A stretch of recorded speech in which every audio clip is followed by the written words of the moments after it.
Salut et bienvenue à tous à la 3e édition du journal du 26e chapitre général des missionnaires clarétiens qui vient de terminer sa 3e semaine de travail, probablement l'une des plus importantes. Comme vous l'avez vu dans l'introduction de cette édition, la congrégation des missionnaires clarétiens a élu son 13e supérieur général ce lundi 30 août, le père Mathieu Vatamatam. Après la célébration d'une liturgie soignée et s'abandonnant à l'action de l'Esprit Saint, les capitulaires ont commencé leur séance à 9h en méditant sur le 21e chapitre de Jean. Ensuite, ils sont passés aux entretiens libres et confidentiels en groupe de 2 dans l'atmosphère de prière. Ceci leur a permis, après l'adoration du Saint-Sacrement, d'entamer les élections proprement dites.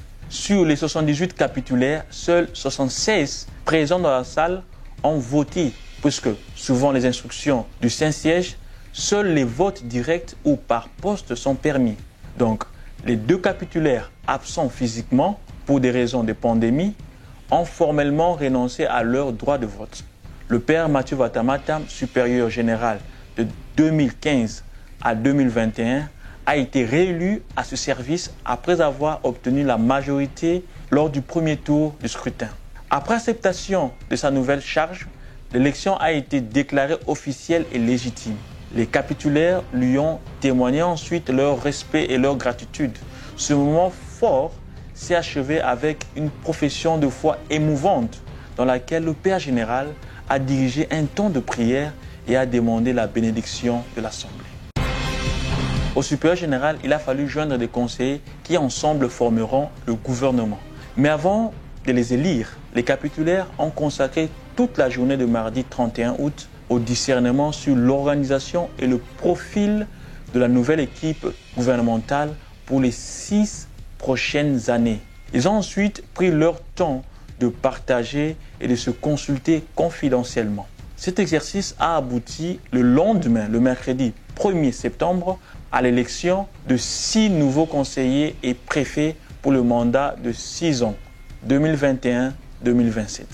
Le père Pedro Belderrain, conseiller préfet d'Apostolat, le père Carlos Enrique Sanchez Miranda, conseiller préfet de spiritualité et de la vie communautaire, le père Joseph Mbungu Mutu, conseiller préfet de formation, le frère Carlos Horacio Antonio Bergas Vicente, conseiller et préfet de la jeunesse et de vocation, le père Henri Omonisaye, conseiller et préfet de la pastorale biblique et de la communication, le père Manuel Tamargo, conseiller et préfet de l'économie. Ce nouveau gouvernement est marqué par la création d'une nouvelle préfecture, celle de la communication et de la pastorale biblique, et par l'ajout de vie communautaire à l'appellation de la préfecture de spiritualité. Aux 2 conseillers sortants, Arthur Teixeira et Gonzalo Fernandez, les capitulaires ont manifesté leur gratitude pour leur service rendu à la mission et à la vie de la congrégation pendant respectivement 6 ans et 18 ans. Le même jour, le père général a annoncé la confirmation du père Joseph Kamiroaga comme secrétaire général et la nomination du père Henri Omonisaye comme vicaire général. Nous souhaitons à nos confrères un service enraciné et audacieux. Après ces jours intenses, le chapitre général est entré le même mercredi après-midi dans sa dernière phase importante, l'élaboration du projet du sexennat à venir, l'agenda 2027. Cet exercice fastidieux a continué jusqu'au samedi 4. Il s'est agi d'écouter, de discerner, de discuter et de concrétiser les rêves de la congrégation. Cela a été réalisé de pair avec l'étude des thèmes confiés aux commissions précapitulaires, à savoir la mission interculturelle et période des vacances, la protection des mineurs et des adultes vulnérables, la territorialité. Cette semaine s'est achevée avec la participation de certains capitulaires aux conversations autour d'un café où ils ont parlé de la pastorale des jeunes, du projet Claret Way et des instituts de vie consacrés.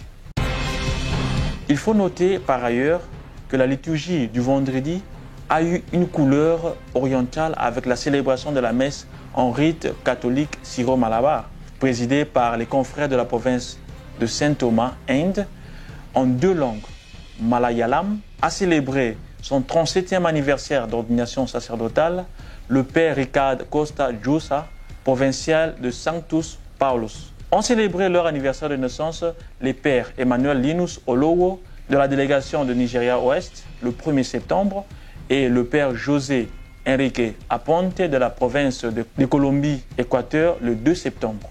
Et nous signalons aussi le retour à l'assemblée capitulaire des frères qui jusqu'au samedi 4 étaient convalescents et en quarantaine, Juan Martin et Valens Achino. Ce même jour est finalement arrivé à Némi le père Jean-Baptiste Makilandi, supérieur de la délégation du Congo.